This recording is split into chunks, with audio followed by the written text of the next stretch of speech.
گفتگو میں زیادہ سے زیادہ سبحان اللہ کا لفظ استعمال کریں تاکہ اس کا اتنا زیادہ اجر ہمیں قیامت کے دن نصیب ہو جائے۔ تو یہ تو حدیث مبارکہ کا مضمون تھا کہ نبی علیہ السلام نے فرمایا کہ 2 کلمات ایسے ہیں جن کا پڑھنے والا اللہ کو بڑا پیارا لگتا ہے، اور وہ کلمات زبان سے ادا کرنے بہت آسان ہیں اور اجر کے اعتبار سے میزان میں بڑے بھاری ہوں گے۔ اور وہ کلمات کون سے ہیں؟ سبحان اللہ و بحمدہ سبحان اللہ العظیم۔ اب یہاں پر ایک آخری بات کہ امام بخاری رحمۃ اللہ علیہ نے اس حدیث کو آخری حدیث کے طور پہ کیوں چنا؟ ان کو تو لاکھوں حدیث آتی تھی، وہ کوئی اور مضمون آخری چن لیتے، اس مضمون کو کیوں چنا؟ تو محدثین نے جواب دیا کہ نبی علیہ السلام کو اللہ نے عمر کے آخری حصے میں سبحان اللہ زیادہ پڑھنے کا حکم دیا۔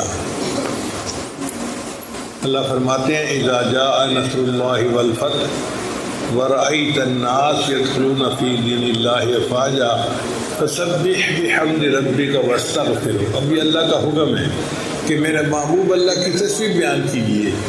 جب اللہ کے محبوب وسلم کو عمر کے آخری حصے میں تسبیح زیادہ پڑھنے کا حکم دیا گیا تو امام بخاری رحمۃ اللہ نے سوچا چلو میں آخری حدیث تسبیح کو پسند کرتا ہوں تاکہ طالب علم آخری اس جو ہے وہ اختتام کے اوپر تسبیح کا عمل زیادہ کر سکے۔ اور بعد میں کہا کہ نہیں، حدیث پاک میں آتا ہے کہ کوئی بندہ مجلس میں بیٹھے اور اٹھتے ہوئے اگر سبحانک اللہم پڑھ لیتا ہے تو اللہ اس مجلس میں جو کوتاہیاں ہوتی ہیں سب معاف فرما دیتے ہیں۔ تو امام بخاری رحمۃ اللہ جانتے تھے کہ یہ آخری حدیث ہے جو میں لکھ رہا ہوں، اس کے بعد یہ کتاب کا کام ختم ہو جائے گا، تو انہوں نے حدیث کی تصویر کو آخر پہ لکھا کہ تاکہ اس حدیث کو لکھنے پر میری مجالس میں جو کمی کوتاہی رہ گئی اللہ ان سب کو معاف فرما دے اور مجھے قبول فرما دے۔ اور ایک اس کی توجہ یہ بھی ہے کہ امام بخاری رحمۃ اللہ نے طلباء اور طالبات کو ایک عمل بتا دیا جو ان کو مشکلات میں اور مصیبت میں کام آئے گا۔ امام بخاری رحمۃ اللہ جانتے تھے کہ بخاری شریف پڑھنے کے بعد ان کی تعلیم مکمل ہو جائے گی اور یہ بچیاں اپنے گھروں کو جائیں گی، یہ بچیاں اپنے گھروں کی جائیں گی، پھر ان کی نکاح ہوں گے، شادیاں ہوں گی اور ان کو سسرال میں زندگی گزارنی پڑے گی۔ اب سسرال میں زندگی گزارتے ہوئے ان پر مشکلات آ سکتی ہیں، حالات آ سکتے ہیں۔ اسی طرح یہ نوجوان طلباء اپنے گھروں کو جائیں گے، کوئی جاب کرے گا، کوئی بزنس کرے گا، تو ان کو کام کرنے پڑیں گے، ذمہ داری اٹھانی پڑے گی۔ اب کام اور ذمہ داریوں میں انسان کے اوپر مشکلات آ جاتی ہیں، تو طالبات بھی مشکلات میں پھنسیں گی اور طلباء بھی مشکلات میں پھنسیں گے، اور پھر یہ چاہیں گے کہ ہمیں کوئی عمل مل جائے کہ جس سے اللہ ہمیں اس مشکل سے نجات عطا فرمائے۔ تو میں ان کو تسبیح کا عمل بتا رہا ہوں، یہ کرتے رہیں گے، اللہ ان کی مشکل کو آسان کر دیں گے اور ان کو مصیبت سے نجات عطا فرمائیں گے۔ اور اس کی دلیل 2 ہیں۔ ایک یہ کہ حضرت عمر لانو کے زمانے میں ایک مجرم تھا جس کو انہوں نے 10 درے لگانے کا حکم دیا۔ چنانچہ جلاد نے جب پہلا درہ مارا نا تو وہ بندہ کہنے لگا سبحان اللہ، یعنی اس زمانے کے مجرم بھی ایسے تھے کہ ان کو ڈنڈا پڑتا تھا اور وہ اول فول بکنے کی بجائے سبحان اللہ اللہ کا ذکر کیا کرتے تھے۔ تو جب اس بندے نے سبحان اللہ کہا تو عمر لانو نے جلاد کو کہا دا ہو، اس کو چھوڑ دو، ایک ہی کافی ہے۔ قریب ابن کعب لانو ایک صحابی تھے، وہ بڑے مفتی قسم کے صحابی تھے، وہ مسکرا پڑے۔ تو عمر لانو ان سے پوچھا میں یضحکک، حضرت آپ مسکرائے کیوں ہیں؟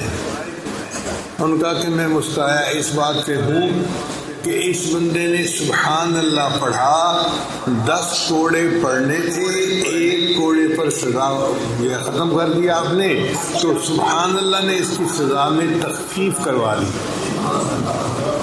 تو تسبیح کے پڑھنے سے سزا میں تخفیف ہو جاتی ہے اور بندے کو اللہ تعالیٰ مصیبت سے نجات عطا فرما دیتے ہیں۔ اور دوسری اس کی دلیل قرآن پاک سے ملتی ہے۔ حضرت یونس علیہ السلام اللہ کے پیغمبر تھے، اللہ کی منشا سے وہ مچھلی کے پیٹ میں چلے گئے۔ اب ان کو مچھلی کے پیٹ سے نکلنے کا کوئی راستہ نظر نہیں آتا تھا، کوئی مخرج نظر نہیں آتا تھا۔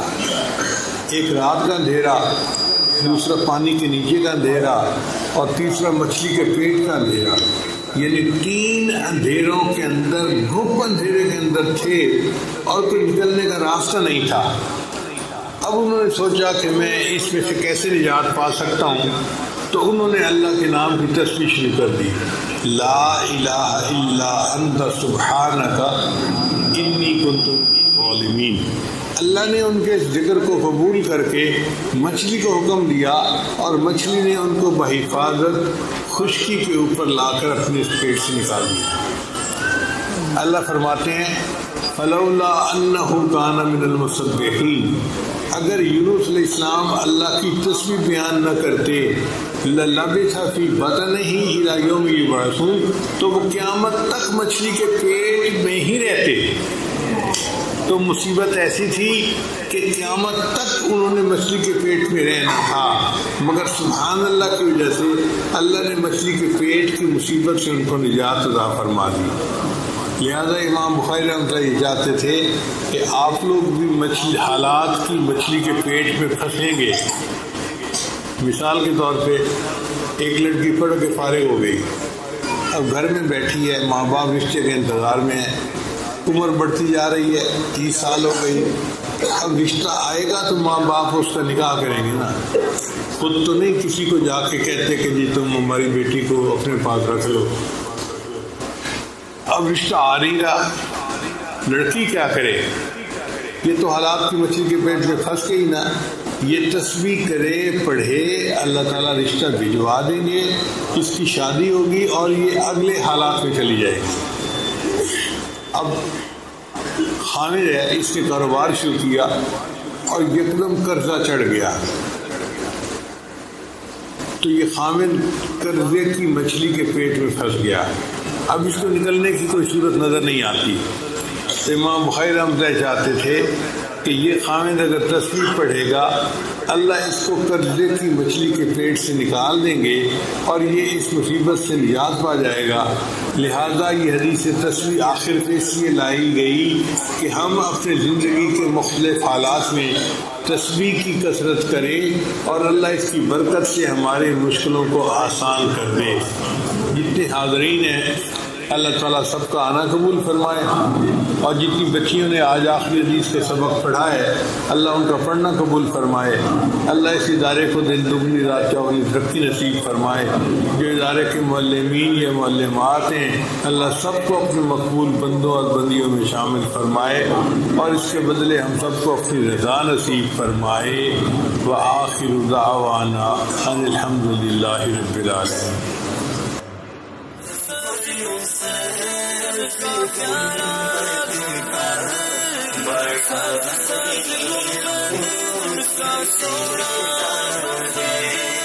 ہمارے چینل الفلاح آفیشیل کو ضرور سبسکرائب کریں اور ساتھ لگے بیل کے آئیکن پر بھی پریس کریں۔